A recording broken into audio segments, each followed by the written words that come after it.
Graças a Deus. Vamos orar ao Senhor nesse momento. Amantíssimo Deus e eterno Pai, Pai nosso Redentor e Salvador Jesus Cristo, a quem em culto temos bendito e adorado neste lugar, recebe, meu Deus, as nossas vidas, nosso ato de adoração, perdoando, meu Deus, nossas dívidas para contigo, como temos perdoado aqueles que nos têm, Senhor, ofendido.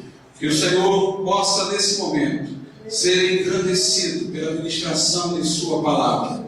Prepara os corações, ó Pai, e dá-me do céu a Tua unção. Tira o meu eu e põe Jesus a falar através de mim, Senhor, para que saiamos daqui edificados, fortalecidos, para que sejamos abençoados, ó Pai, com verdades santas que procedem do Teu trono. Nós te pedimos isso em nome de Jesus.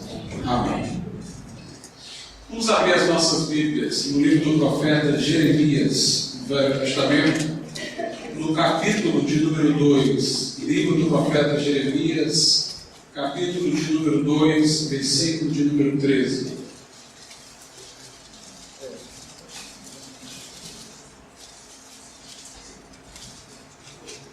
Diz assim a palavra do Senhor, Jeremias 2, versículo de número 13. Porque o meu povo fez duas maldades. A mim me deixaram o manancial de águas vivas e cavaram cisternas rotas que não retêm águas. Podeis assim também.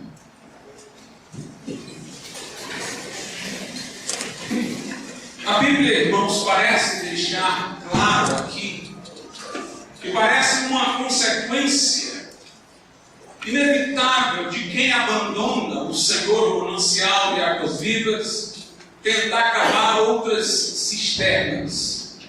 E cisternas que não vão trazer satisfação, que não retêm águas, que não oferecerão resposta à ânsia do ser humano.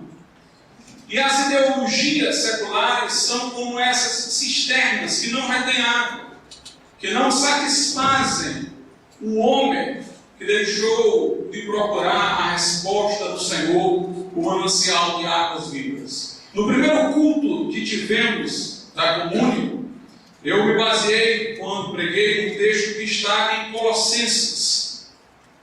Livro de Colossenses, carta de Paulo aos Colossenses.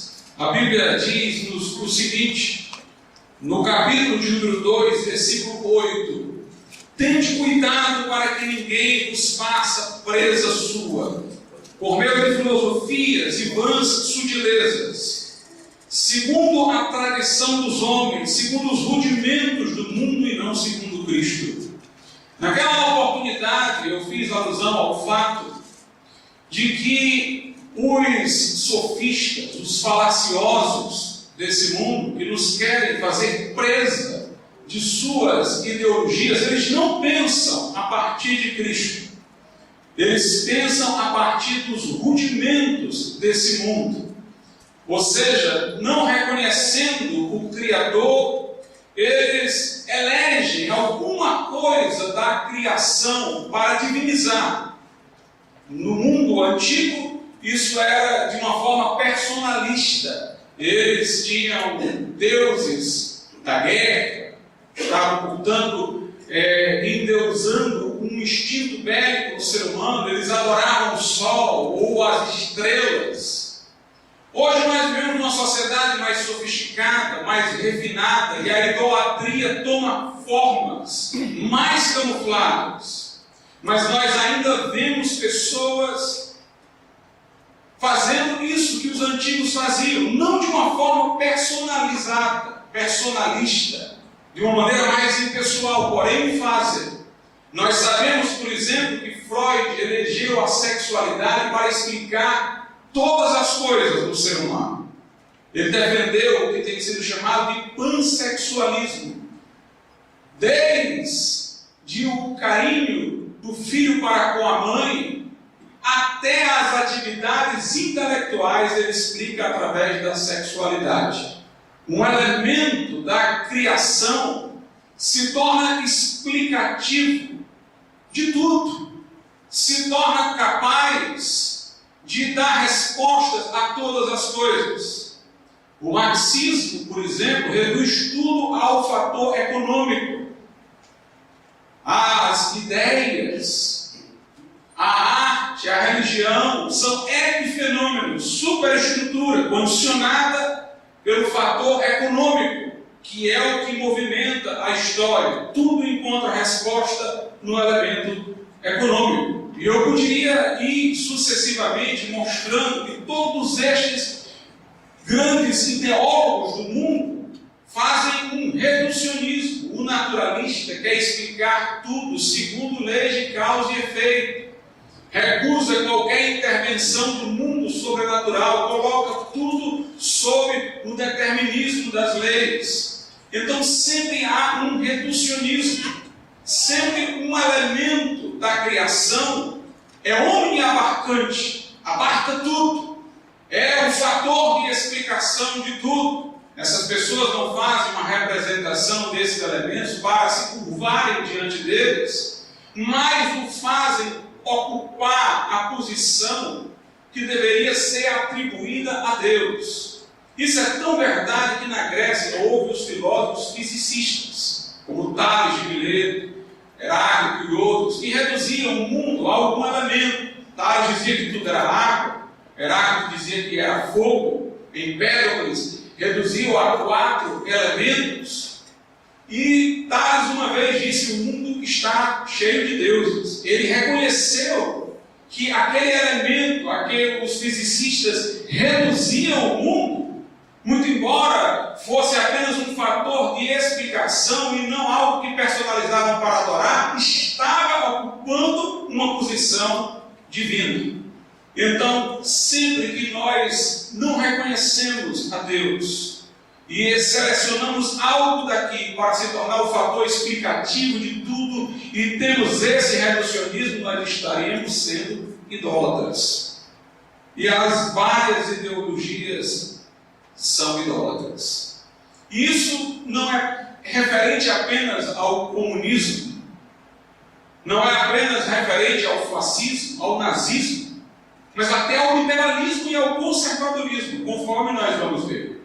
Há elementos verdadeiros no liberalismo, há elementos verdadeiros no conservadorismo, há até elementos verdadeiros no comunismo ou no fascismo, que obviamente estão em estado de deturpação, que estão desvirtuados de sua finalidade. Mas se essas ideologias encontram ouvidos, conseguem de algum modo atrair, é porque há alguma coisa que originalmente era verdadeiro do que se dizia, mas que foi desviado no percurso.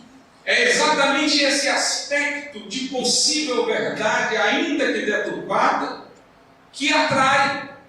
Toda ideologia pretende explicar a realidade. Por mais que ela deturpe a realidade, ela toma alguns elementos da realidade, porque é a realidade que ela está tentando explicar.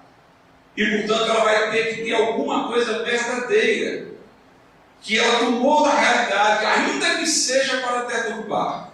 E este resíduo de real, de verdadeiro, é que se mostra atraente às pessoas, e cria discípulos, e cria seguidores. Feitas essas observações, vamos examinar várias ideologias nessa noite. Eu poderia começar, como talvez fosse a expectativa de alguns, pelo comunismo, mas eu vou deixar lá para o final. Eu vou começar com aquilo que menos as pessoas pensam ser ideologia. Eu vou começar com aquilo que as pessoas menos imaginam comportar algum elemento idólatra. Eu vou começar pelo liberalismo e pelo conservadorismo. Com aquilo que normalmente as pessoas pensam que está ligada ao cristianismo, e há verdades em ambas as posições, mas o cristianismo não se faz representar absolutamente em nenhuma ideologia secular. Não se aparenta com nenhuma ideologia secular, embora reconheça verdades segmentadas verdades parciais em todas as ideologias. Eu vou começar pelo liberalismo, porque o liberalismo tem uma dívida grande com o protestantismo. Na verdade, os protestantes, durante a Reforma, ensinaram que o homem é justificado diante de Deus pela graça mediante a fé. Ele não precisa da intervenção de uma instituição, como a igreja. Ele não precisa obter o perdão da boca de um representante divino, um sacerdote, num confessionário. Ele não precisa de um batismo administrado por uma instituição para que seja regenerado. Mas ele é arrependido de seus pecados, tendo uma experiência pessoal com Deus, crendo em Jesus e obtendo, no ato de fé, uma reconciliação com Deus. O próprio Lutero, que procurou salvação, redenção e sacramentos, penitência, ele nunca teve sua alma satisfeita, teve a chamada experiência da torre, que era o lugar onde ele fazia os seus estudos, preparava as suas aulas para a faculdade de Wittenberg. E naquele local, naquele estúdio, naquela sala, ele, lendo a carta aos Romanos, entendeu que a justiça de Deus de que trata o Evangelho não é a justiça punitiva como aquela que se expõe na lei. A justiça que se trata no Evangelho é a justiça que justifica. Na verdade, é a justiça de Cristo, satisfeita por Jesus em sua vida obediente, que nos é imputada, atribuída, ainda que não a mereçamos. Mas quando nos identificamos com Jesus Cristo, reconhecendo por nós sua morte e o invocamos por Salvador pessoal. Essa doutrina da justificação pela fé, bíblica, verdadeira, exposta por Paulo na carta aos Romanos e aos Gálatas, mostrou o valor do indivíduo. Nós vemos um momento culminante na Reforma em que o valor do indivíduo se faz evidente, quando Lutero está diante da dieta de Worms. Ele já havia sido excomungado pela igreja, portanto, ele não era mais valorizado como um monge, como um membro da igreja. Ele não tinha mais as suas qualificações eclesiásticas como sendo aquilo que lhe dava pleno reconhecimento. E ele agora estava diante do imperador. E diante do imperador ele recusou-se a retratar-se. Ele se recusou a fazer uma retratação de sua fé. Ele disse: minha consciência é prisioneira da palavra de Deus. Não posso e não vou me retratar de coisa alguma. Estou aqui só que Deus venha em meu auxílio. Naquele momento, aquele homem não tinha o apoio da igreja, não tinha o apoio do império. Aquele homem estava só, com a sua consciência. Os estudiosos têm dito que este é um momento culminante do reconhecimento do valor do indivíduo, onde ele afirma sua liberdade de consciência prisioneira da palavra de Deus, como disse Lutero, diante das instituições existentes. Mas notemos que para os reformadores o valor do indivíduo estava mensurado por Deus. Ou seja, eu sou alguém que presto contas com Deus. Eu posso, naquilo que diz respeito ao meu relacionamento com Deus, expor minha individualidade e não me deixarei constranger por força de instituição alguma. Na verdade, o homem era um indivíduo diante de Deus. Mas, com o passar do tempo, este elemento de fé, que é a nossa individualidade diante de Deus, foi modificado. Hoje, o liberalismo, sem esse aspecto, ele diz que o homem vale como indivíduo, mas vale à luz de quê? É a grande pergunta. Os gregos diziam que o homem valia como cidadão. O parâmetro de mensuração de seu valor era a polis. Na Idade Média, o homem valia como um cristão, no sentido de ser membro da instituição eclesiástica, que era representante de Deus na terra. Os reformadores mostraram que o homem é indivíduo e tem o seu valor diante de Deus diretamente. Mas se você subtrai as instituições e não coloca Deus, de onde vem o valor do indivíduo? O que dá mensuração, o que dá parâmetro para o valor do indivíduo? Quando você entende que o valor do indivíduo é diante de Deus, isso inclui não apenas os privilégios, de onde surgiram as ideias dos direitos humanos, dos direitos fundamentais, das liberdades civis, daquele espaço de esfera privada, onde nem o Estado pode nos invadir, porque foi uma esfera assegurada por Deus. Mas, ao mesmo tempo, quando você reconhece o indivíduo diante de Deus, isso implica deveres. Porque se eu sou um indivíduo diante de Deus, eu tenho os privilégios da graça, mas eu tenho as responsabilidades, como um servo de Deus. Então você vai falar em direitos e deveres. Mas hoje em dia, exatamente porque não há essa questão do diante de Deus, não se ouve falar mais em deveres. Você tem na Constituição direitos fundamentais. E onde estão os deveres fundamentais? Para quem entende do direito, ouve muito falar hoje de conflito de direitos. Liberdade de expressão com direito à imagem. Um conflito. A pessoa falou de outra, aí a pessoa que falou alega que tem a liberdade de expressão, a outra alega que tem o direito à imagem. Na linguagem jurídica hoje, diz que o juiz vai decidir por um só casamento entre os direitos de um e de outro, quem é que tem o direito que prevalece. Note, a forma de falar é essa. Ninguém tem deveres, os dois têm direitos. A questão é se vai prevalecer o direito de um nesse caso, ou se vai prevalecer o direito do outro.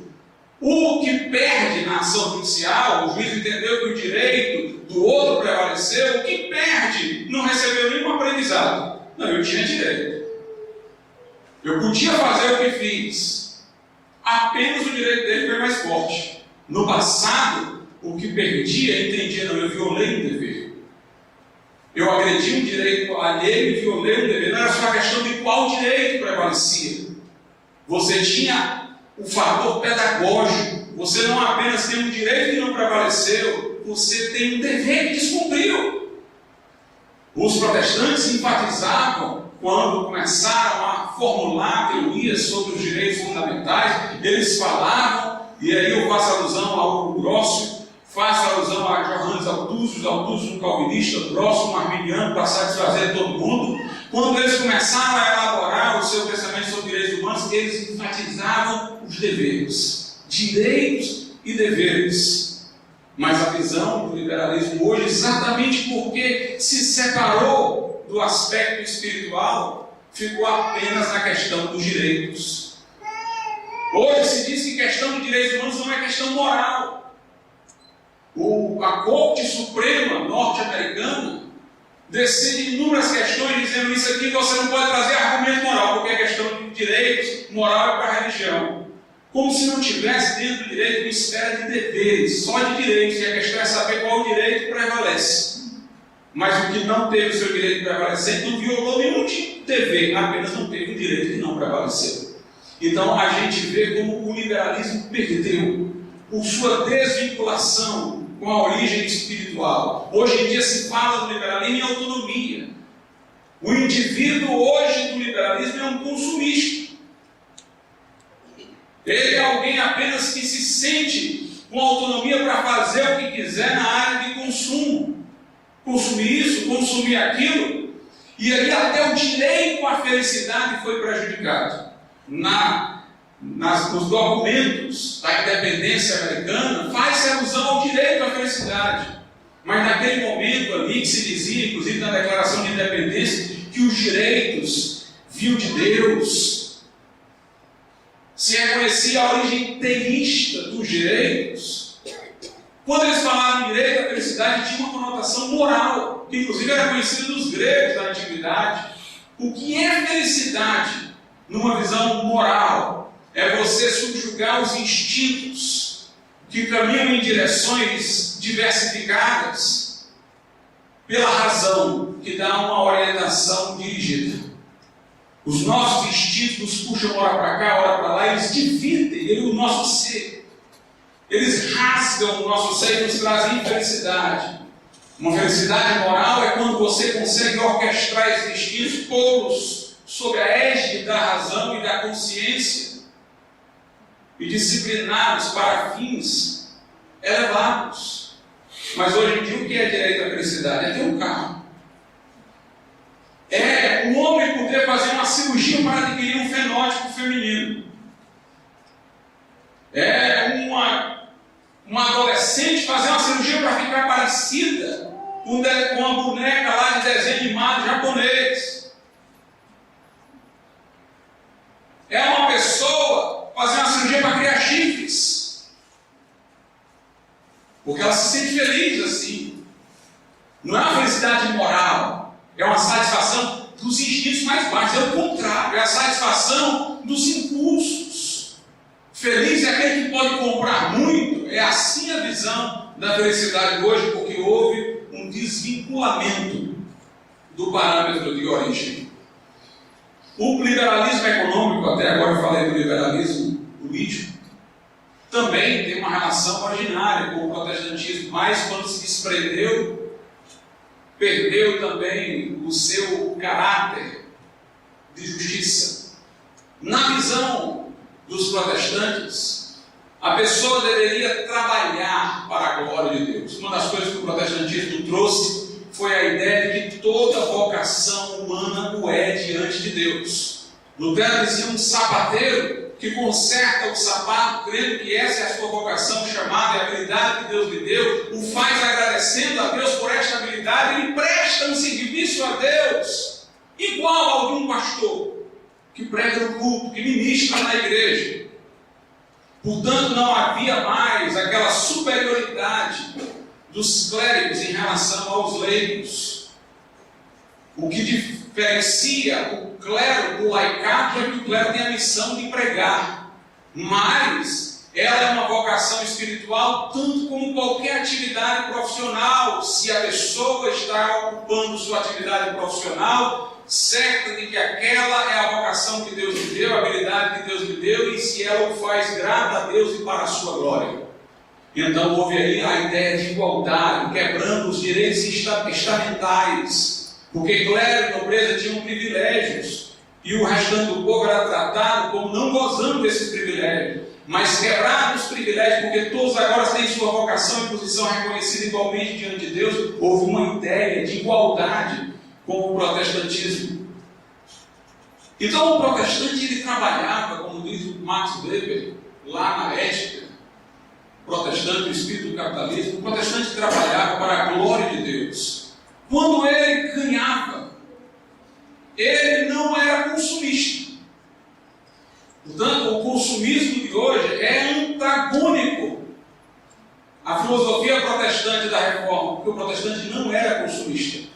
Ele interditava o gasto supérfluo, gasto com prazeres efêmeros. Ele tinha moral rígida, então ele produzia e não gastava. Consequentemente, ele acumulava e reempregava no trabalho. E assim, o seu trabalho crescia, o seu empreendimento ia adiante, mas ele não estava pensando no lucro, ele não estava pensando no dinheiro, ele estava pensando em fazer as coisas para a glória de Deus. Essa era a sua motivação. Seu espírito de poupança não era poupar para ficar mais rico, é porque gastar absolutamente é contra a vontade de Deus.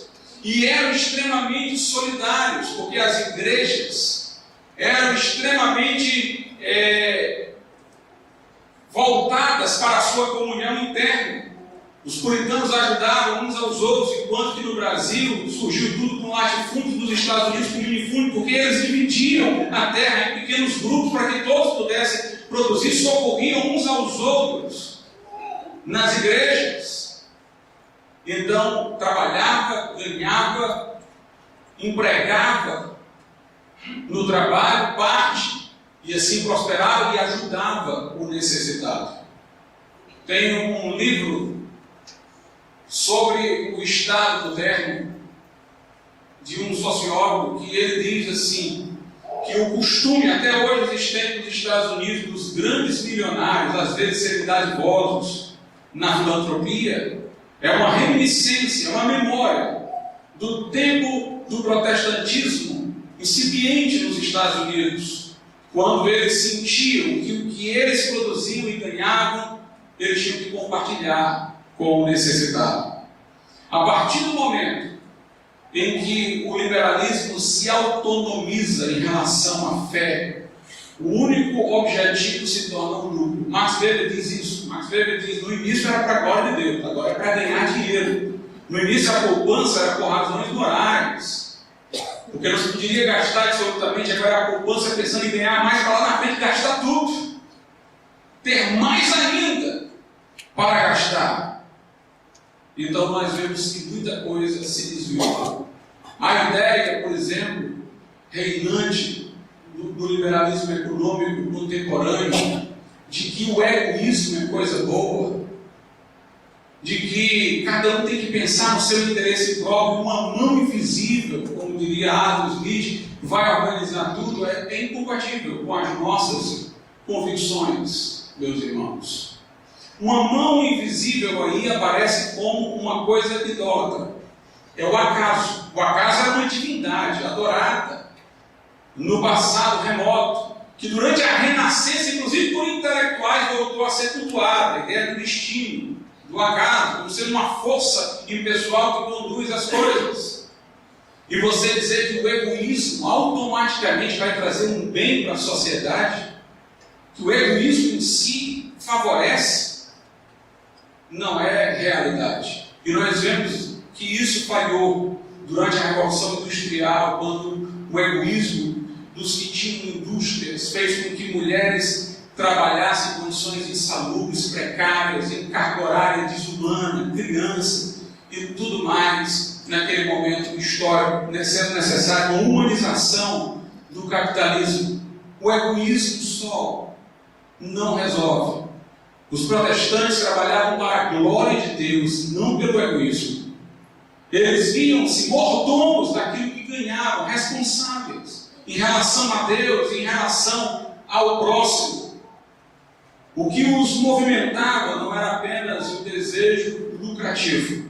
Embora eu não esteja dizendo com isso que nós não devemos pensar em nós mesmos.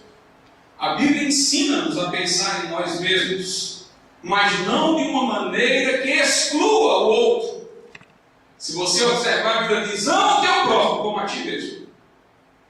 Então ela presume que eu ame a mim mesmo, mas eu devo amar o meu próximo como a mim mesmo. Jesus disse que nós deveríamos fazer aos outros aquilo que nós gostaríamos que os outros nos fizessem. Então, eu me preocupo com o que os outros fazem comigo, mas eu tenho que me preocupar com o que eu faço aos outros. É interessante que o próprio Adam Smith, até hoje, existem inúmeras teses sobre isso.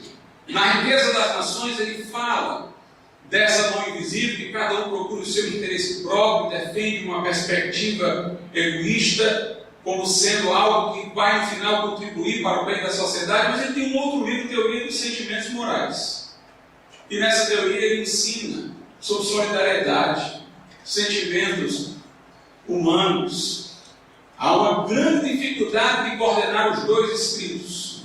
Eu prefiro aqueles que fazem a interpretação mais benevolente, interpretam a riqueza das nações pela teoria dos sentimentos morais, e não aqueles que desprezam a teoria dos sentimentos morais e apenas enaltecem a riqueza das nações de Adam Smith. Por exemplo, Mises, que muita gente enaltece hoje, vejo crentes enaltecendo. A escola austríaca era ateísta, irmãos. Todas as escolas na Áustria, do começo do século XX, eram ateístas. A escola de Kelsen, do direito, era ateísta. Negava o direito natural, negava a existência de Deus. Kelsen, no seu livro A Ilusão da Justiça, ele disse de duas uma: ou não existe justiça, ou se existe, ninguém sabe o que é. A escola do positivismo lógico, do Círculo de Viena, dizia que nós não deveríamos nem falar em Deus ou em alma, porque só tinha sentido aquilo que era verificável empiricamente. Era o chamado princípio da verificabilidade. O que não pode ser verificado empiricamente não tem sentido, deve ser excluído da linguagem. Uma vez até eu dei uma palestra sobre isso, e eu disse: olha, quando você vê um edifício, a parte que você constata do edifício exclui o alicerce. Você não está vendo o alicerce, você está vendo o edifício todo, mas não o alicerce. Aquela parte que imediatamente, fazendo uma analogia, você não verifica, é o alicerce. No entanto, você presume que o alicerce está lá, porque é a condição para o edifício manter-se de pé. Então, ainda que eu não possa verificar Deus, Deus é a condição explicativa de tudo que eu posso verificar. E sobre a alma, eu lembro o argumento de Richard Umbra. Richard Umbra dizia o seguinte: a alma não pode ser verificada mesmo, porque a alma que verifica. Quando você constata qualquer coisa no mundo empírico, foi sua inteligência, sua razão, que a partir dos dados do sentido concluiu. Essa inteligência e razão é a sua alma. A alma não pode ser verificada como um nariz não pode se cheirar, porque ela é que verifica as coisas. E finalmente a escola austríaca da economia era também ateísta. Mises, por exemplo, dizia que Jesus era alguém que tinha criticado a ordem existente, mas não tinha oferecido nada de bom para ficar no lugar. Ele atacava Jesus numa de suas obras, porque Jesus confrontou os ricos com sua soberba, hipocrisia, indiferença aos pobres. Ele atacou violentamente a doutrina social da Igreja Católica, que não tem nada a ver com teologia da libertação. A doutrina social da Igreja Católica é a versão católica da doutrina reformada da soberania das esferas, que lá eles chamam de princípio da subsidiariedade. E, portanto, ele atacou violentamente, ele estava atacando indiretamente a doutrina da reforma reformada da soberania das esferas. É outra coisa que nós podemos notar no liberalismo, e aqui nós vamos nos aproximar do conservadorismo, é que o liberalismo só vê indivíduos. Ele não vê as instituições que se colocam entre o indivíduo e o Estado. Há um livro de Spencer, que era um filósofo liberal, intitulado Estado contra o Indivíduo. Ele só vê a relação Estado e indivíduo. Mas entre o Estado e o indivíduo existe a família, existe a igreja, existem as associações profissionais. Não é somente o indivíduo. Hermann Doivert, que foi um filósofo reformado, um autor que deve ser lido, seu livro Raízes da Cultura Ocidental já foi trazido pela editora Cultura Cristã, e Coises tem um livro baseado no pensamento dele, publicado pela editora Vida Nova, e coincide com o que eu estou apresentando aqui. Ele dizia o seguinte: Deus fez o mundo como uma estrutura, as coisas caminham do indiferenciado para o diferenciado. Quando o embrião aparece, o zigoto, você tem ali uma indiferenciação, ainda não existe mão, pé e tal, mas aí vai havendo o desenvolvimento da criança e os órgãos vão se manifestando. Deus criou as coisas com uma estrutura que vai do indiferenciado para o diferenciado, e na questão cultural também é assim, sendo que como o homem é livre, Deus deu ao homem o papel de criar o processo de diferenciação ao longo do tempo. Então, se nós prestarmos atenção, tudo começa com a família. Por isso que a Constituição diz: a família é a base da sociedade. Por isso que a família deve ser, irmãos, o nosso ponto de partida na batalha contra todas as ideologias que temos aí. É na família onde nós aprendemos a noção de autoridade, pela presença dos nossos pais, que amanhã vai nos fazer reconhecer a necessidade de um Estado que tem autoridade em função do bem comum. É na família onde nós conhecemos a noção de irmandade, que amanhã vai criar a ideia da sociedade civil como uma sociedade entre os iguais. É geralmente na família onde a criança tem a sua primeira informação educacional, sua escolaridade. Por isso que nós defendemos que o Estado deve entender que a responsabilidade da educação é primeiramente dos pais. Dizem que o desenvolvimento da criança ele se estabelece de uma forma muito mais profunda até os 3 anos do que depois disso. Até os 3 anos a criança está com quem? Com os pais. É ali onde começa a educação. Por isso os pais devem ter preferência na escolha de que educação deve ser dada aos seus filhos. É na família que surge a aprendizagem da linguagem. Era na família no passado em que as pessoas aprendiam alguma profissão. Geralmente o filho seguia a profissão do pai.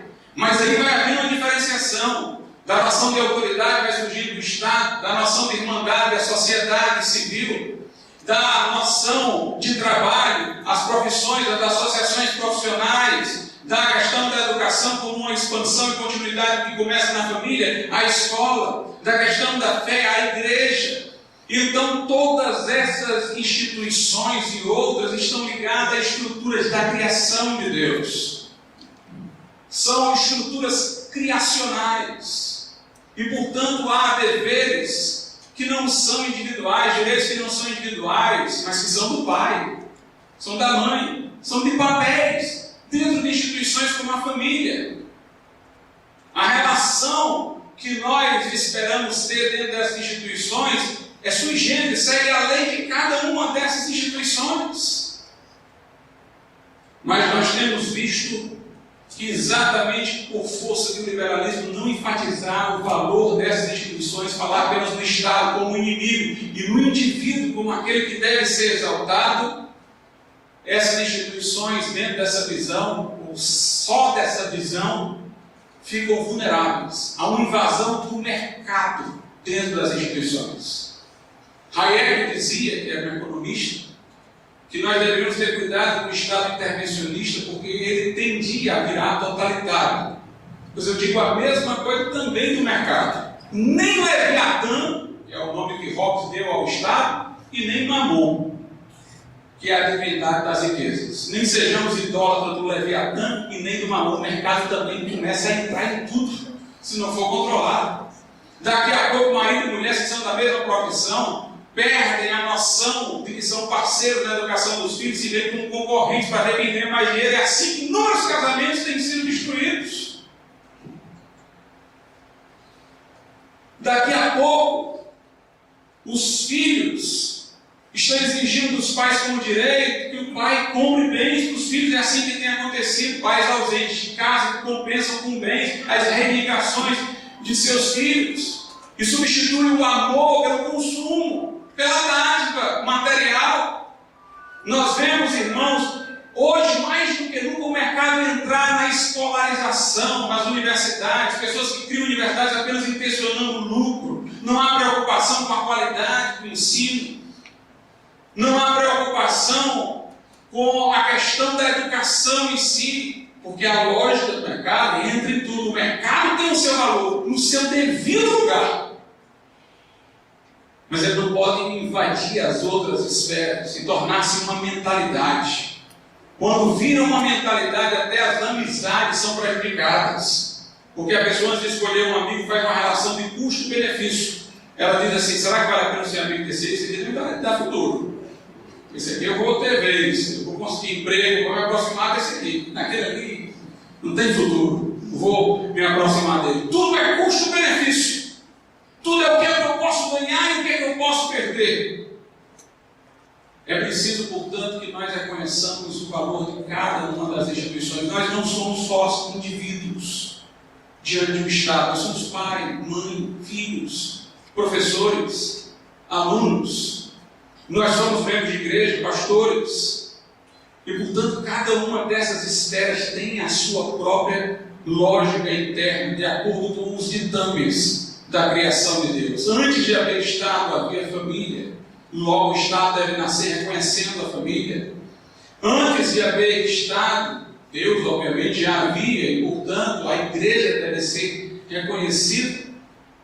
O Estado deve reconhecer as universidades, que, pelo menos tomado o Estado em sentido moderno, nasceram antes do Estado.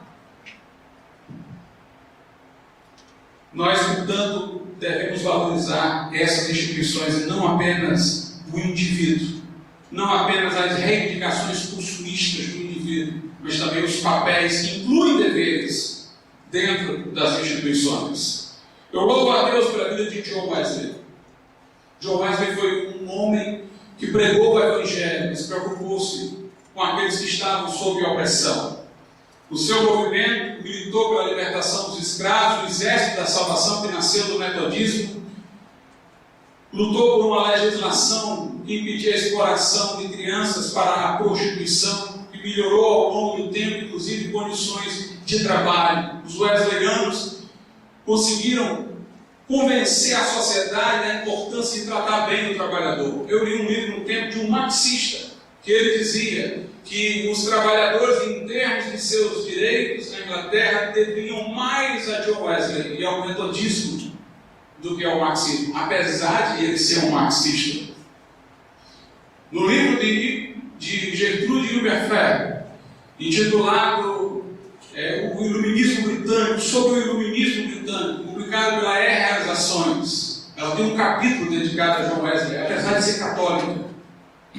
Ele diz o metodismo, a religião social. E ela mostra que o iluminismo inglês foi diferente do iluminismo francês, porque o iluminismo francês foi antirreligioso, o iluminismo inglês reconheceu o valor da religião. O iluminismo francês só enalteceu a racionalidade matemática, e o iluminismo britânico valorizou os sentimentos de solidariedade por força da presença do metodismo, que trouxe uma influência sobre aquela sociedade. E nós vemos o poder do grande avivamento que sacudiu a Inglaterra no século XVIII, através dos metodistas, que mudou o modus vivendi das pessoas naquela sociedade. E dizem que se não houvesse acontecido aquele avivamento, a Inglaterra teria sucumbido a uma revolução sanguinolenta semelhante àquela que havia acontecido na França.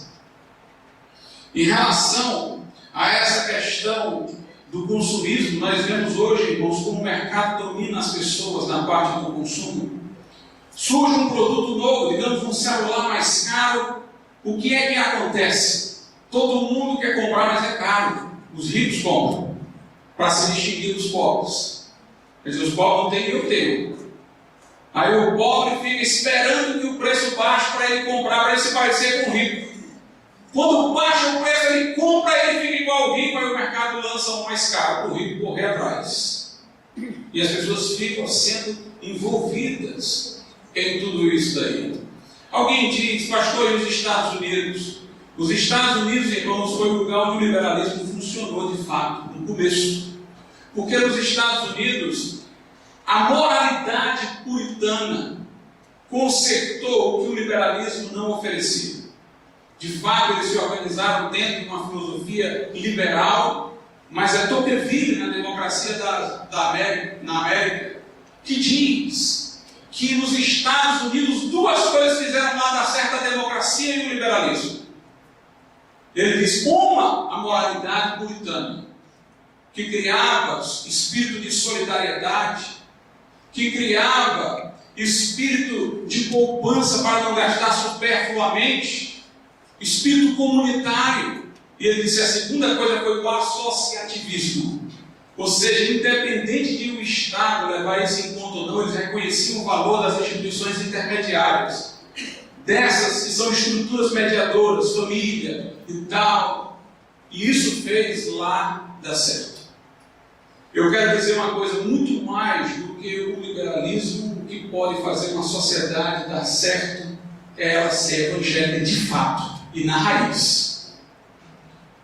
Se você prestar atenção lá na Europa, na Dinamarca e na Noruega, você tem um liberalismo social bem diferente do americano, com tributações mais elevadas e com um Estado que presta serviços satisfatórios. E as pessoas vivem bem. Mas nesses dois lugares foi profunda a influência do protestantismo. No caso da Dinamarca, profunda a influência do luteranismo. Se você olhar para os países que se desenvolveram e os que não se desenvolveram no mundo, você vai ver entre os que se desenvolveram pequenas variações na forma econômica, política que assumiram, mas você vai ver que todos eles são originários de uma influência protestante. E os que não se desenvolveram de influências católicas, comunistas, ateístas e outras. Portanto, o que faz diferença é a nossa fé. O que faz diferença é a nossa maneira de viver como crentes autênticos. Mas vamos agora à questão do conservadorismo. O conservadorismo valoriza a tradição. E normalmente os conservadores valorizam a família. Não há sociedade que não tenha homenageado essa instituição, que é a família. E com eles, nesse momento, nós encontramos uma grande convergência. Preocupação com a família, com outras instituições, com a escola, normalmente. conservadorismo tem como elemento a que reduziu tudo a tradição.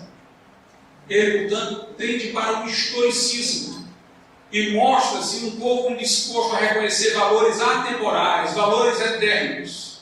Por isso nós temos vários conservadorismos. No lugar, temos um conservadorismo que quer conservar aquilo que naquela sociedade se manteve há muito tempo. Na outra, um conservadorismo que quer manter o que lá também existe há muito tempo. Mas o que existe há muito tempo aqui não é o que existe há muito tempo ali. Ele quer conservar a tradição, mas ele não tem critério para definir o que é bom na tradição para se manter e o que não é bom na tradição para se manter. Não tem um critério seletivo, porque não reconhece valores eternos, enfatiza a tradição, consequentemente não reconhece que as estruturas da escola, da família, devem não apenas a uma tradição, mas devem à criação divina, ao processo já planejado por Deus para ser executado no mandato cultural que Ele deu ao homem de desenvolvimento, para haver uma diferenciação e o surgimento dessas instituições. Se você reparar, a grande ênfase é na família tradicional. Eu não gosto dessa expressão. Eu falo família natural. Eu não a defendo porque ela é tradicional. Eu defendo porque ela é natural. É a família constituída por Deus. Aquela que se constitui pela união entre um homem e uma mulher. União entre os complementares, diversos, fecundos. É a família natural, muito mais do que tradicional. Na Holanda, Priester foi um protestante que abraçou o conservadorismo lá. Ele integrou-se a um movimento chamado movimento antirrevolucionário. Lá no final da vida, ele começou a ver algumas coisas em que o conservadorismo estava limitado, exatamente por enfatizar a tradição e não as estruturas da criação. Abraham Kuyper deu seguimento e corrigiu algumas coisas, dizendo que Priester ainda tinha elementos do conservadorismo, do historicismo, que precisavam ser deixados para trás. E depois veio Hermann Dooyeweerd, que é jurista. E Hermann Dooyeweerd descartou até resíduos de argumentação a partir tão somente do conservadorismo que ainda restava em Kuyper. E Hermann Dooyeweerd é realmente a melhor representação de uma filosofia cristã, das estruturas sociais. Ele criou uma escola, a escola da filosofia cosmonômica, que enfatiza isso, as estruturas da criação. Portanto, não só o indivíduo, as estruturas da criação, as instituições que Deus já planejou para que existissem. Porque se nós fomos criados com um aspecto religioso, deveria isso se coagular numa instituição que é a igreja. Se temos um aspecto intelectual, isso deveria se coagular em instituições como a escola. Se temos um aspecto laboral, isso deveria se coagular numa instituição profissional. Então, para ele, isso faz parte da estrutura da criação. Não é só o indivíduo, são também essas instituições, e essas instituições não só por força da tradição, mas por pertencerem à estrutura da criação de Deus. Hermann Dooyeweerd chega até a dizer que houve alguma coisa boa na Revolução Francesa, diferentemente de seus antecessores, Kuyper e Priester, que eram exageradamente contra a Revolução Francesa. Ele disse: não, a Revolução Francesa trouxe alguma coisa positiva. Apesar de ter tido muitos equívocos, ela permitiu uma diferenciação social. Na Idade Média não havia noção do Estado como uma república orientada ao bem comum. Os senhores feudais detinham o poder e faziam o seu feudo como seus servos, como se fosse um pequeno Estado. E eles governavam o seu feudo a partir de seus interesses pessoais. Portanto, havia uma confusão entre o privado e o público. Mas o surgimento do Estado fez com que o poder político não ficasse dentro dessas relações privadas, com interesses privados, mas entrasse na esfera de uma república, Há muita gente, irmãos, que às vezes, influenciadas pelo liberalismo e não reconhecendo que isso não é antagônico ao cristianismo, ataca violentamente o Estado. Mas a Bíblia diz em Romanos capítulo 13 que o Estado é ministro de Deus.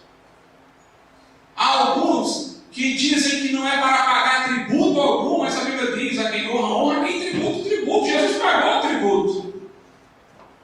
Nós não queremos um Estado onipotente, totalitário, mas nós não podemos entender o Estado na forma liberal como um mal necessário.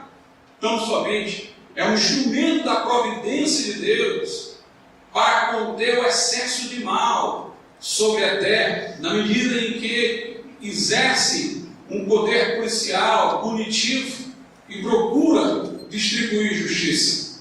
Ainda que haja injustiças nas leis, nos homens, mas é melhor ainda com alguma forma de organização do que a barbárie sem nenhuma. Nós devemos lutar não pelo fim do Estado, mas para que ele se redirecione para a sua correta missão. O nazismo e o fascismo foram ideologias nacionalistas. Note que todas elas têm algum fundo de verdade. O indivíduo deve ser valorizado, como diz o liberalismo, deve. Inclusive Jesus disse, quando pegou a moeda com o desenho de César, ele disse: dai a César o que é de César. Então ele reconheceu o valor do Estado. Mas ele disse: dai a Deus o que é de Deus. Quem é que tem a imagem de Deus? Somos nós. Ou seja, nós não somos devidos ao Estado, nós somos devidos a Deus. O Estado não deve nos ter como sua propriedade, como em qualquer regime totalitário. Nós temos uma posição diante de Deus, que nos dá uma esfera privada de autonomia que tem que ser reconhecida, direitos naturais individuais, inalienáveis. O nazismo e o fascismo também tem alguma coisa de verdadeiro. No caso da tradição lá do conservadorismo também. O que é que tem de autêntico no nazismo e no fascismo? É o reconhecimento da importância da nação, sendo exacerbado, no caso deles. O nazismo falava no povo e os fascistas falavam no Estado. O sentimento patriótico, comunitário, em si mesmo não é errôneo. Mas, obviamente, o Estado ali foi idolatrado e tornou-se um Estado totalitário, opressor. No caso do nazismo, há uma base no evolucionismo. A ideia da superioridade da raça ariana era baseada em pesquisas de biólogos que sustentavam isso. A partir da ideia da evolução, distinguiam os super-humanos, os humanos, os sub-humanos. Portanto, baseou-se no evolucionismo. O nazismo baseou-se no paganismo.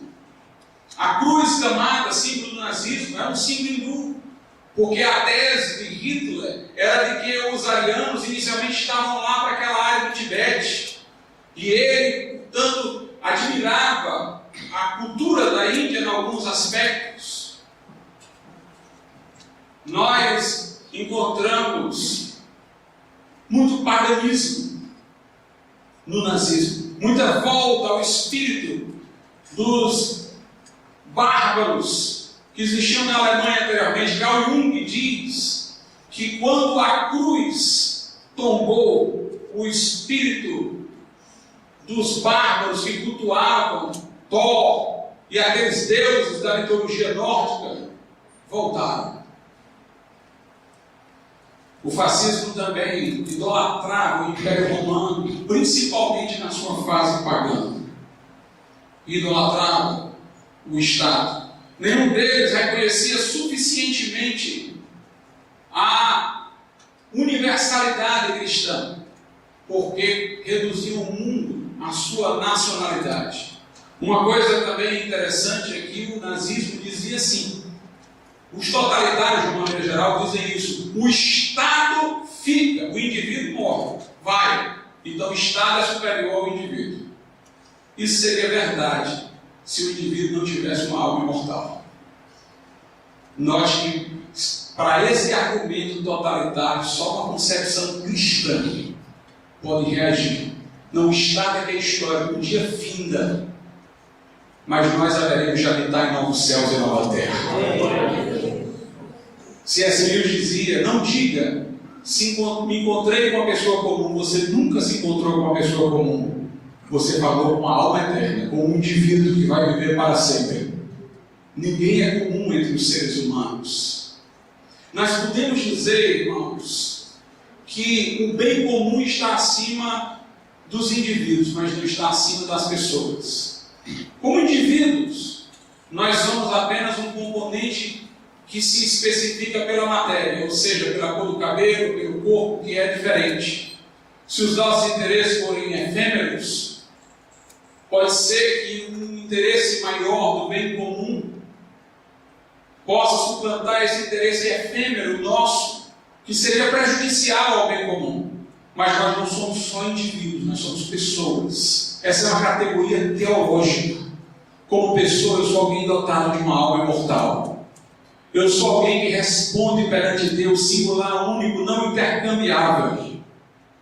E, portanto, não há justificativa nenhuma para o Estado desmerecer a dignidade do ser humano enquanto pessoa. O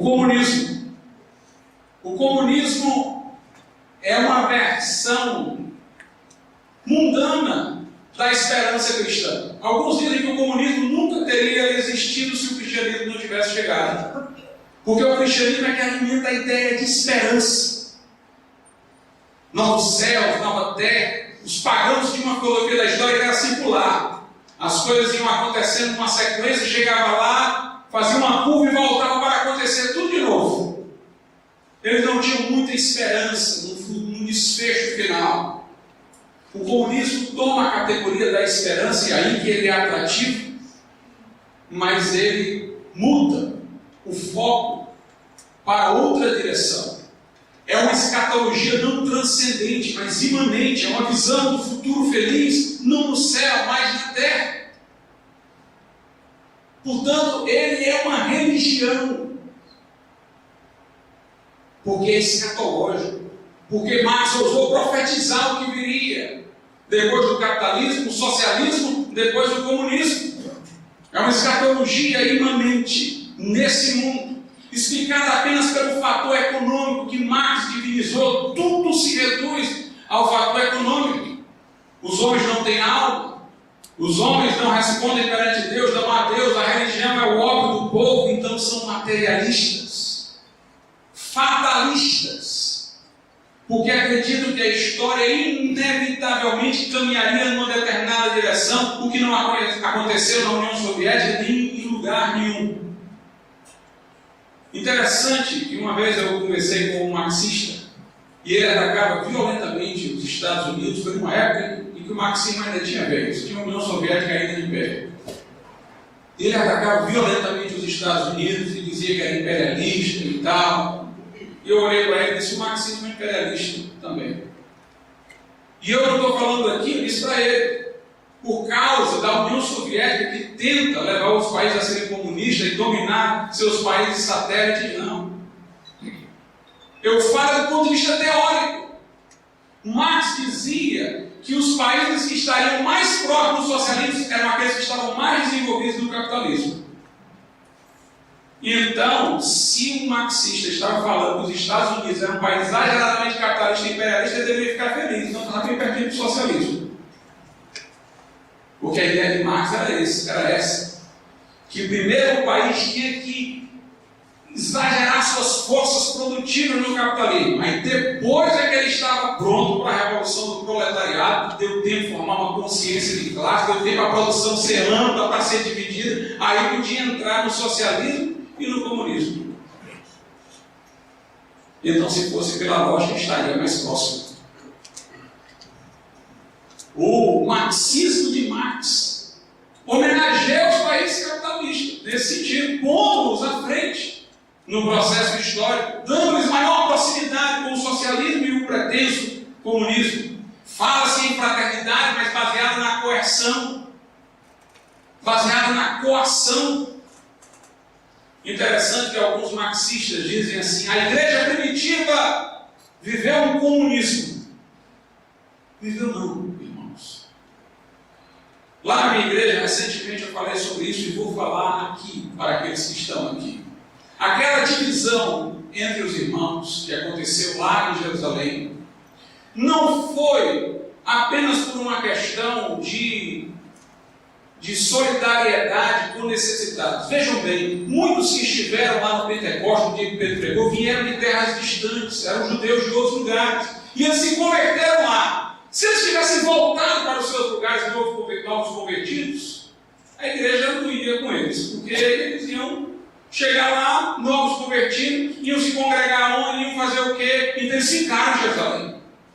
E não tinham onde morar, não tinha nada. Então os irmãos que estavam lá doavam seus bens aos apóstolos para serem vendidos e distribuídos entre aqueles irmãos. Na verdade, eles estavam sustentando seminaristas, para que aquelas pessoas pudessem aprender a palavra e voltar para as suas terras. Sendo que no futuro os irmãos começaram a gostar de ficar ali. Aí foi preciso uma perseguição a partir da porta estreita para fazê-los voltar para os seus lugares.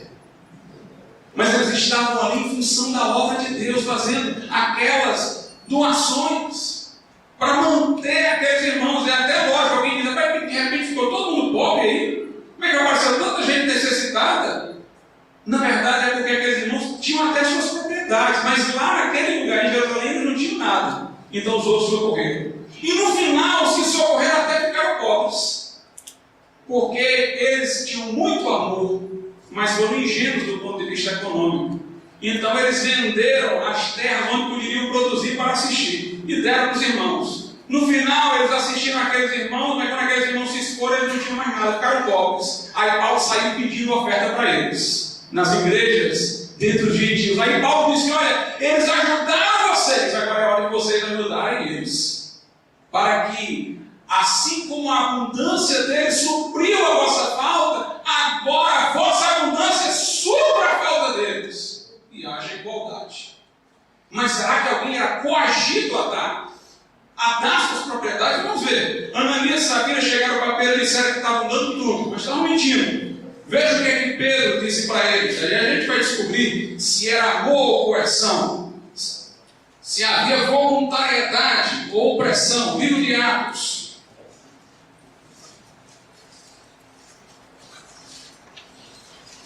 Atos dos Apóstolos, capítulo 5, versículo 4. O que é que Pedro disse para Ananias e Safira? Guardando-a, ou seja, a tua propriedade, não ficaram para ti? Por que tu está mentindo?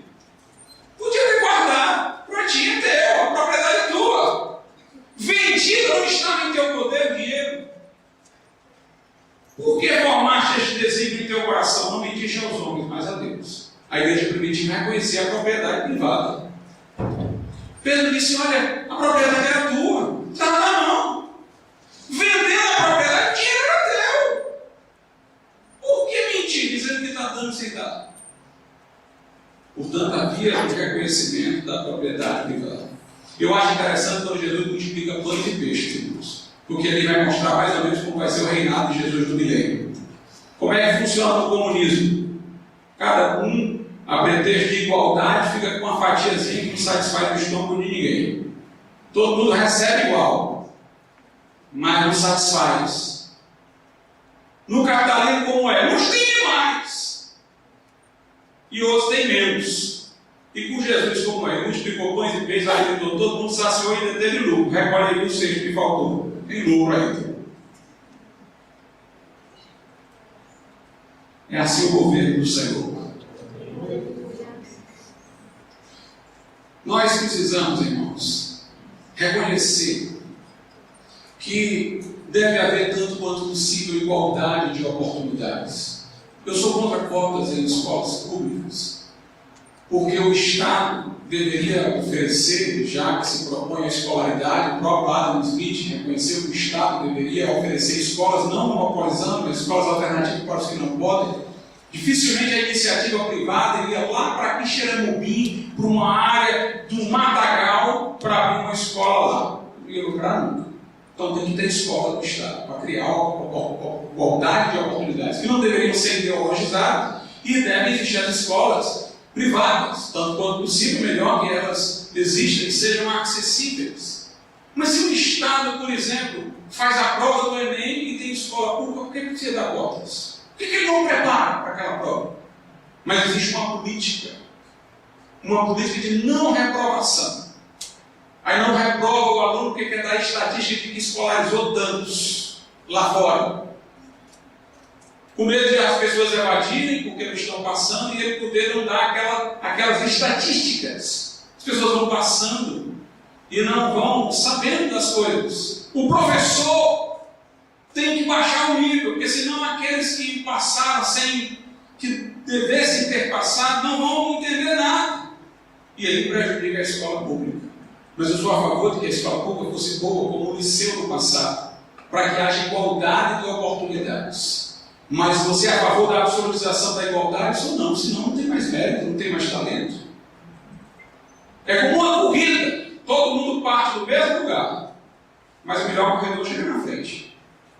O que não pode é um correr na frente e outro atrás, tanto quanto possível nós devemos aproximar as pessoas na igualdade de oportunidades e deixar que o talento, a capacidade, a habilidade as diferenciem, senão elas não terão estímulo para ir adiante.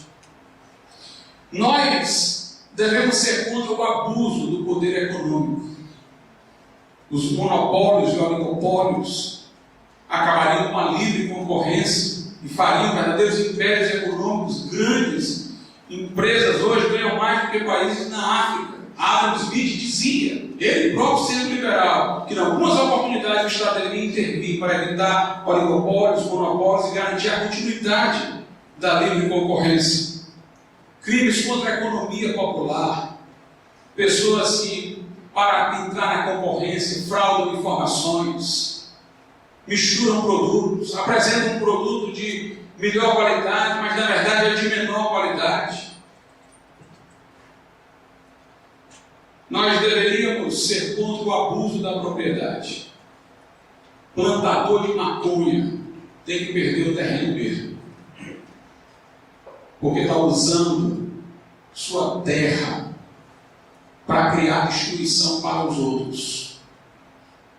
Uma pessoa que faz uma edificação no seu prédio que nada lhe interessa, mas só para prejudicar o vizinho, a visibilidade dele, a sombra dele, deve ser alguém que tenha ordem para desfazer isso daí.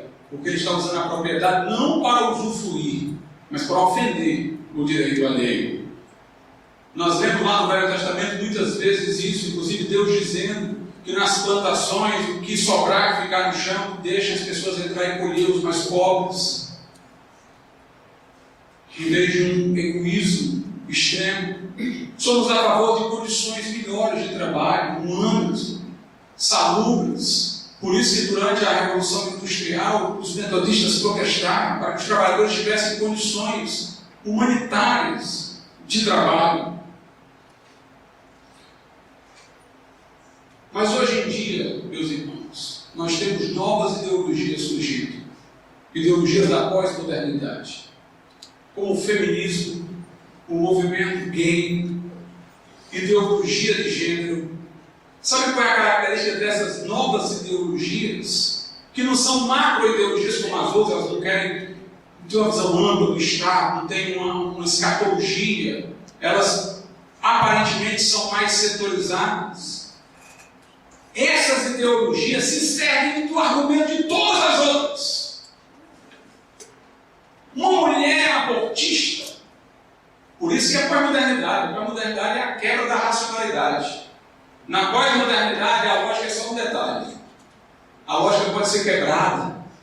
Aí a mulher defende o aborto usando um argumento liberal, de autonomia. Meu corpo, eu faço o que quiser, como quem quiser, minha propriedade privada, eu faço o que quiser. E usa um argumento que tem parentesco com o original marxista, que é o argumento de opressão. As mulheres têm sido oprimidas pelos homens, a sociedade é patriarcal, como Marx dizia que antes a sociedade era pela lógica do empresário. Nós temos que refazer a sociedade. A ideologia de gênero usa a mesma coisa. Usa argumentos que parecem mais liberais, de autonomia, eu tenho o direito de usar o nome que eu quiser, tenho o direito de fazer o que eu corpo o que eu quiser. Ora, tem argumentos que têm mais parentesco, como os argumentos marxistas, que dizem que aquela é uma classe oprimida, que precisa reverter, que precisa reescrever a Bíblia, mudar as instituições.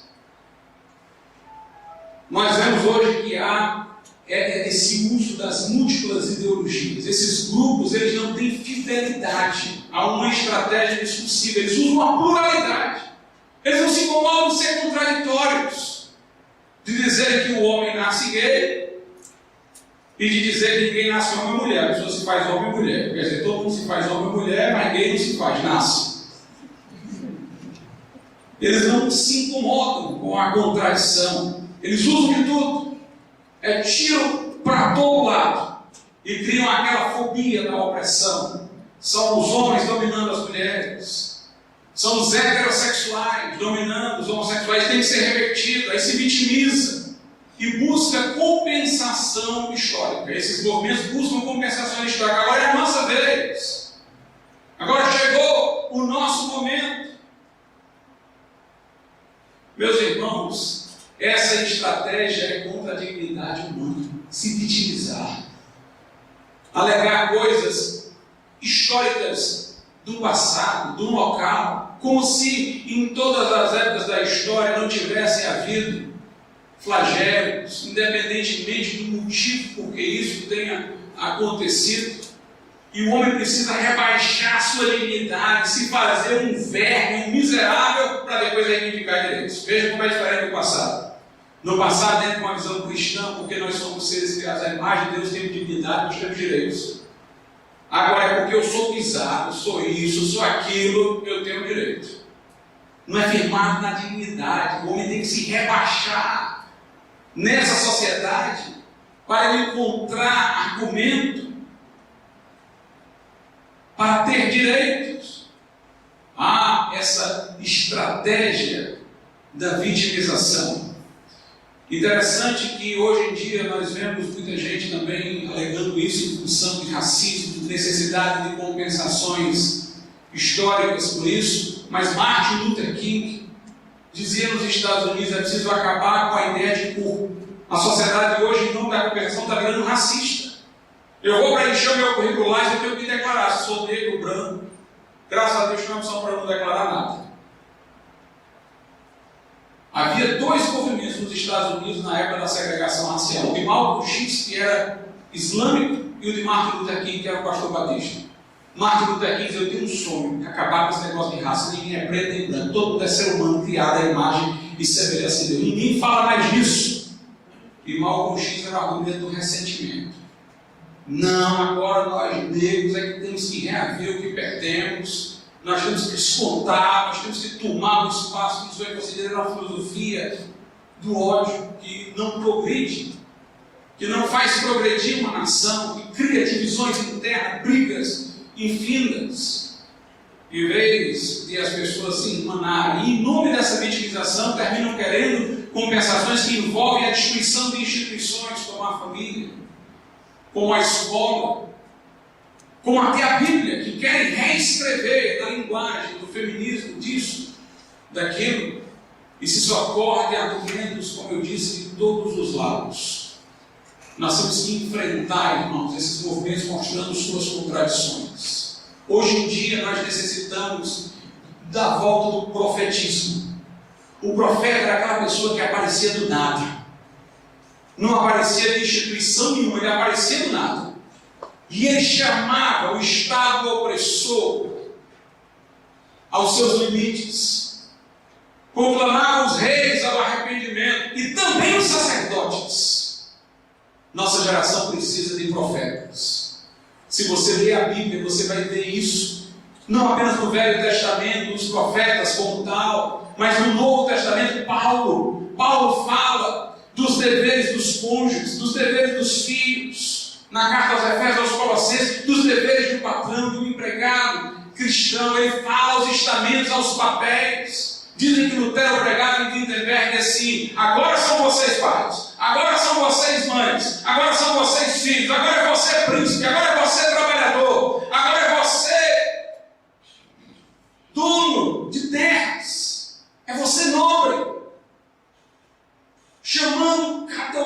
na execução de seus papéis.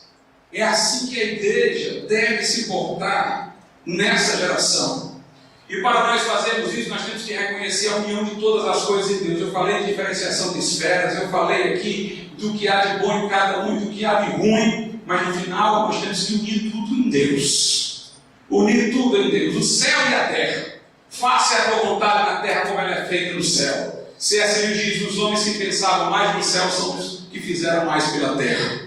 É preciso uma união do material com o espiritual. Entender que nossa profissão é um serviço a Deus tanto quanto o ministério pastoral e tanto quanto a evangelização. Como disse Jesus, é preciso que com as riquezas da iniquidade, ou seja, essas riquezas desse mundo mal divididas, nós façamos amigos que depois nos recebam nos tabernáculos eternos, nós ajudemos o necessitado. É preciso uma união entre o sagrado e o secular, no sentido de nós vermos ocupações, vermos as nossas atividades intelectuais como devendo ser também sagradas a serviço de Deus. É preciso acabar com a distinção entre clero e leigo, no sentido de achar que o pastor serve a Deus e o crente comum não serve a Deus nas suas atividades cotidianas. É preciso acabar com a separação entre religião e ciência.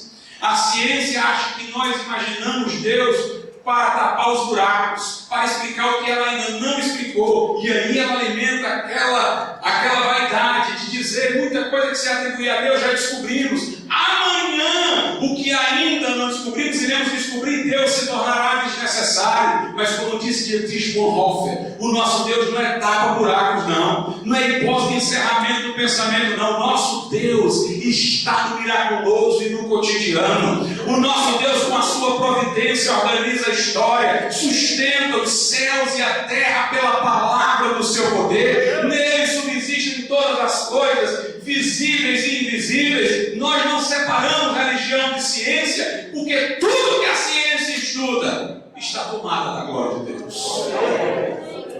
Acabar com a divisão de esfera pública e esfera privada. O crente diz: eu sou na esfera pública, contrário ou a favor do aborto, mas na minha fé doméstica eu sou contra. Não existe isso, irmãos. O crente não se divide, não é o médico e o monstro. Você tem que ser no público que é no privado. A nossa fé não é para ser guardada em casa, num baú, na gaveta. Nossa fé é para ser levada para todos os lugares, onde formos. Não é o paletó que a gente tira e bota, é o nosso coração que pulsa com o desejo de servir a Deus. Acabar com a divisão entre filosofia e ciência. Filosofia é mundo das ideias, ciência é mundo dos fatos. Não, para nós o homem é um fato, mas também é uma ideia na mente de Deus. Deus nos projetou a sua imagem e semelhança. Jesus é o verbo que se fez carne e habitou entre nós. Este mundo de fatos tem um sentido, tem ideias que o explicam, que foram concebidas na mente de Deus. O homem não pode ser separado da natureza vendo-a como o seu lugar de saque, mas tem que se ver como um mordomo de Deus para cuidar da natureza. O homem deve ver Jesus não só como mediador entre Deus e os homens, mas como mediador entre ele e o próximo. Onde estiverem dois ou três reunidos, está Jesus no meu Deus. Jesus está dentro do nosso meio, cimentando a união entre um e outro. Tudo quanto fizer, por palavra ou ato, fazer em nome de Jesus. Portanto, Jesus deve estar nos nossos relacionamentos homem-homem, no nosso relacionamento com Deus como mediador da aliança, no nosso relacionamento com nós mesmos. Sem Jesus nós nada podemos fazer, mas com Jesus somos a vara ligada à videira que dá fruto. Então nós vencemos os nossos apetites carnais, as seduções do maligno, para encontrar a ordem interna e a paz que excede todo entendimento e que é árbitro nos nossos corações. A igreja de Jesus, irmãos, tem que voltar à sua missão. Karl Barth disse: nós ajudaremos a sociedade sendo igreja. Melhor do que sermos um partido político, melhor do que sermos qualquer outra coisa, é sendo igreja. O que falta à igreja não é ser igreja e outra coisa, é ser suficientemente igreja. E igreja é profética, igreja fala à sociedade. Martin Luther King disse: nós não somos senhores nem servos do Estado, nós somos a consciência do Estado. Nós somos a voz do que clama no deserto. A igreja tem que ser sal da terra e luz do mundo. O sal dá o gosto, as comida que entra no nosso prato antes de chegar o tempero, o sal, parece que tudo tem o mesmo gosto, o arroz, o feijão, a carne. Quando chega o sal, cada coisa ganha o seu sabor. A igreja tem que mostrar a diferença que há entre as coisas. A igreja tem que trazer sentido às coisas. A igreja tem que ser luz do mundo, para mostrar o que está oculto, para denunciar o pecado. A igreja tem que resistir ao espírito da iniquidade. Segundo aos Tessalonicenses 2, Paulo diz: o mistério da injustiça já opera. Meus irmãos, a luta aqui não é só cultural, não, é espiritual. O mistério da iniquidade, da injustiça é o espírito do anticristo que está no mundo. Mas a Bíblia diz: há um que resiste. Quem não for pré-milenista vai ter que me aguentar nessa parte. Eu sou pré-milenista e creio no arrebatamento da igreja. O mistério da iniquidade já opera, mas há um que o resiste. Há um que freia. A igreja que vai ser arrebatada é a igreja que resiste, não é a igreja que está desocupada aqui não. Segundo a Bíblia, é a igreja que resiste.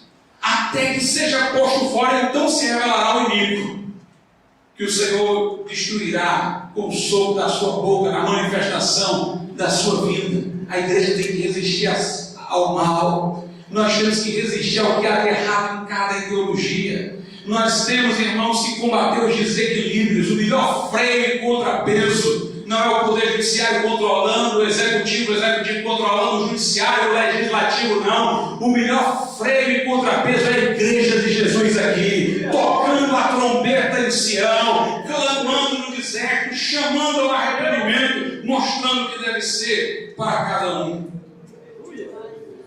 Mas sabe qual é o problema dos nossos dias, irmãos? É que se aqui houvesse um show, estava cheio. Porque nós estamos tratando dessas questões muito mais relevantes, nós não temos um público tão grande. O problema é que os crentes gostam de entretenimento. Eles não se sentem comissionados a influenciar o mundo e essa geração. Minha família me conhece, minha esposa, meu filho, e sabe quantas vezes eles me encontram em casa chorando pelo estado do mundo, afligir suas almas dia e noite em Sodoma, enquanto que tem crentes aí cantarolando em suas programações, em seus entretenimentos. Você se angustia pelo mundo. Nos profetas menores, antes da profecia, aparece o peso do Senhor. O profeta queria dizer que tinha um peso sobre ele, tinha um fardo sobre ele. O profeta era procurado por Deus porque Deus estava atrás de alguém que pudesse entender a dor que ele estava sentindo, que no sentido metafórico, pelos pecados da nação.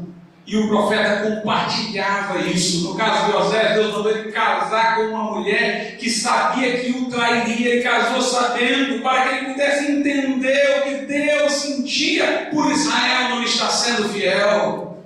Nós precisamos de pessoas que tenham o peso do Senhor sobre suas vidas. Precisamos de pessoas que coloquem como motivação principal da sua vida a glória de Deus. Que não seu sucesso profissional, sua vida financeira. A Bíblia diz: tudo quanto fizerdes, seja comer, seja beber, faça estudo para a glória de Deus. Nós precisamos de pessoas que anelem ver o nome do Senhor exaltado. Precisamos de pessoas que tenham um peso pelo estado do mundo, pessoas que chorem pela situação do mundo e que abram a boca e que se arrisquem e que paguem o preço e que estejam dispostas a negar a si mesmo, tomar as cruzes e seguir Jesus, que estejam prontas para o martírio, que possam dizer: eu sou entregue à morte o dia todo, mas nem a espada, nem a tribulação, nem a angústia pode me separar do amor de Deus que está em Cristo Jesus. Precisamos de crentes que tenham paixão por Jesus, que acordem de manhã e digam: obrigado, Jesus, pelo sol, obrigado, Jesus, pelo dia, que amem o Senhor de todo o coração, alma, força e entendimento, que tenham em Jesus um amigo mais chegado que o irmão, que sejam como Enoque.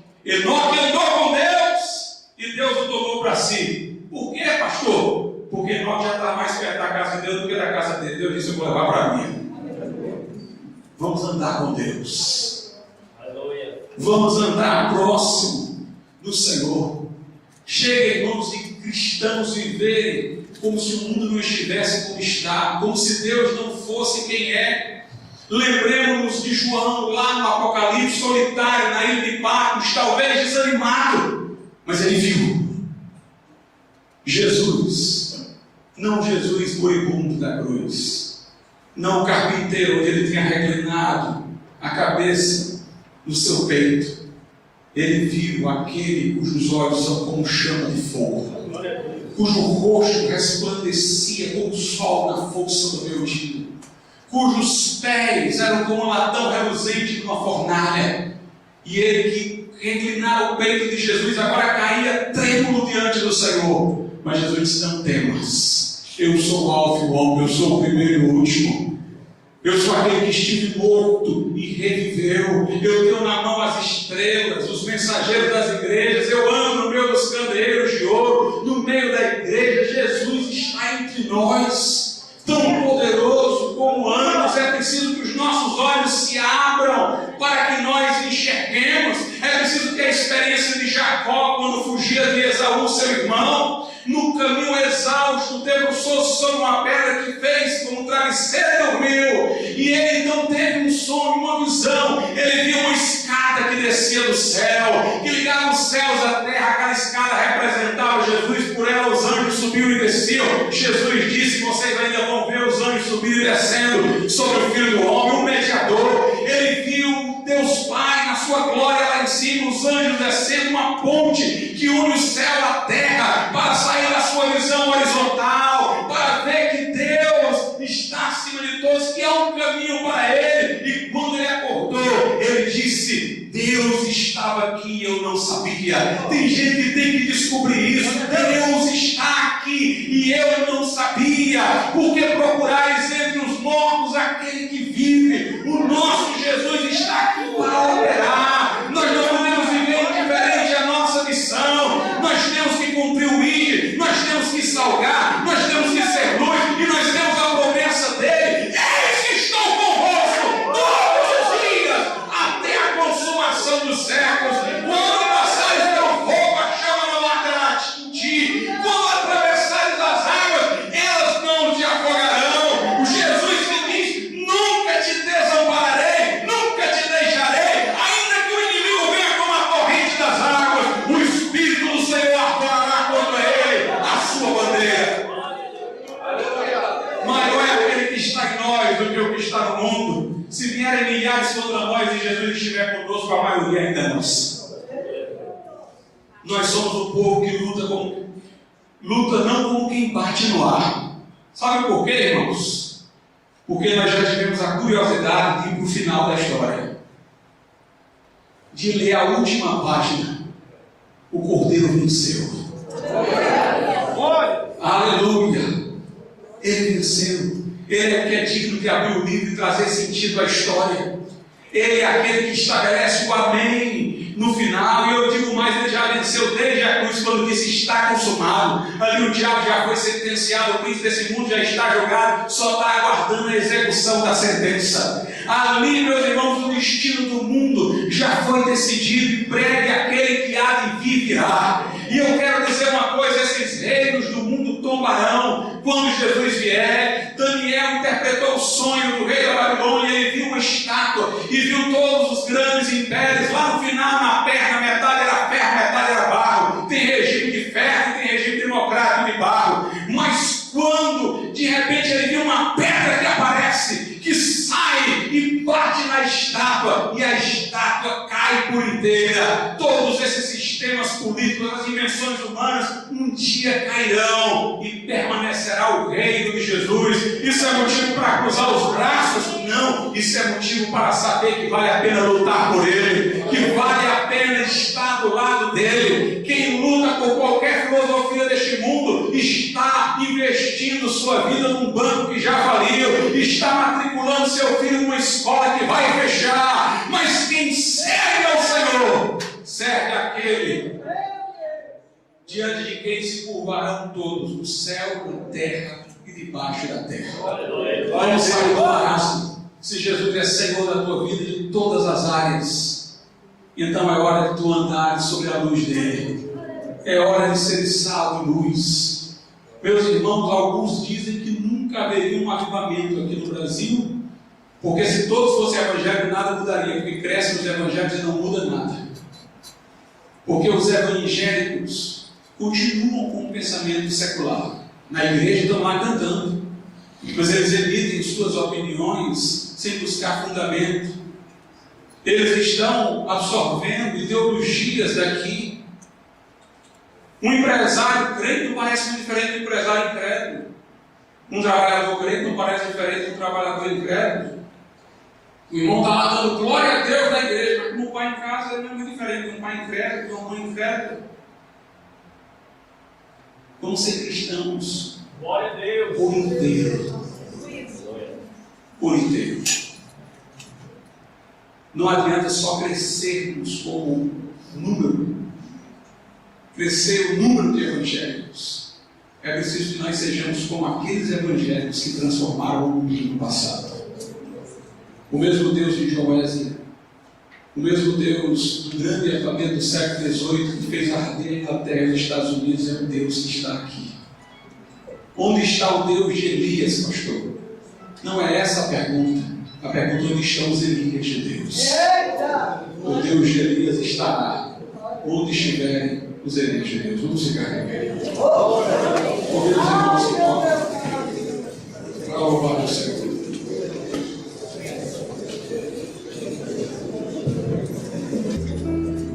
Jesus voltará. Está escrito no Apocalipse que todas essas coisas que acontecem hoje é para provar que está próximo a sua volta.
os irmãos coloquem esse movimento comune em seus corações, meus irmãos, para que ele possa crescer, para que nós possamos fazer muito mais coisas.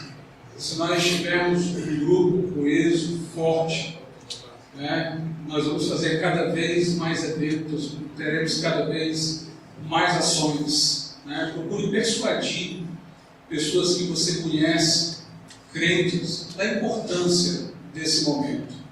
Hoje em dia, através do Facebook, todo mundo é doutor, né? Todo mundo fala de tudo. Muita gente fala daquilo que não sabe, defende coisas pensando que são cristãs e não são. Né? Todo mundo se precipita no seu falar. Pessoas que, por exemplo, numa igreja, antes de poderem falar e ter todo um processo de discipulado, de aprendizagem, para um dia ter a oportunidade na igreja, agora elas, antes de aprender qualquer coisa, já podem estar lá no Facebook falando. O Facebook tem um espírito de independência para as pessoas que não é bom.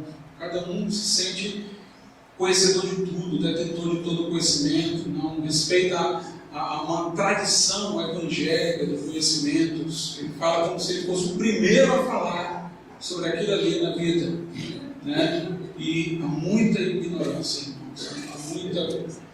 Há muita pouca eficácia que se faz, porque há pouco preparo, há pouco entendimento. Nossa preocupação aqui é que os cristãos entendam o mundo, entendam a palavra de Deus, para que possam agir adequadamente, coerentemente. Então nós vamos contribuir para mudar. Né? Se os nossos irmãos continuarem só valorizando o entretenimento, as programações sociais da igreja e tal, e não tiverem esse desejo de saber o que podem fazer, como se tornarem profetas dessa geração, como podem agir coerentemente com sua fé para agradar, não sentirem as dores pelo estado do mundo, se não houver isso, então nós vamos continuar crescendo numericamente, talvez, mas nós não vamos ser sal da terra e luz do mundo. Vai ser só uma questão de tempo para o nosso crescimento se converter naquele crescimento americano lá, igreja gay, igreja não sei o que, até igreja de cobra lá, que segura cobra, e diz que eles pegaram nas serpentes e elas não lhe falam dando alguma, e leva a cobra, se enrosca no pescoço, tudo que você pode imaginar. Então vamos nos unir no conhecimento, na ação, né? Vamos sentir o peso do Senhor, a responsabilidade, e vamos agir para mudar o mundo. Vamos orar ao Senhor nesse momento. Ali fora tem alguns livros, tem também os panfletos de uma viagem que faremos em 2017, em julho, de comemoração dos 500 anos da Reforma Protestante, para a Alemanha e Suíça. Você pode tomar informações lá com a pessoa que está divulgando. Senhor nosso Deus e Santíssimo Pai, graças nós te damos por teu amor e benignidade, por todos aqueles que aqui vieram, Pai. Ajudai-nos, ó Deus, para que este movimento cresça e para que também possamos impactar essa geração e o teu nome ser exaltado. Por tudo nós te damos graças. Agradecemos pelo professor Daniel, professor João Batista, que estiveram aqui, demais professores, pastores, ó Pai, que estão aqui. Coisa boa, meu Pai, termos ministros, ó Pai, líderes aqui, Senhor, para que possam inspirar também suas igrejas. Que o Senhor possa usá-los para lhes trazer a motivação, meu Deus, adequada. Tudo nós te pedimos graça, em nome de Jesus. E que a graça de nosso Senhor Jesus Cristo, o amor de Deus, a comunhão do Espírito Santo, seja com todos.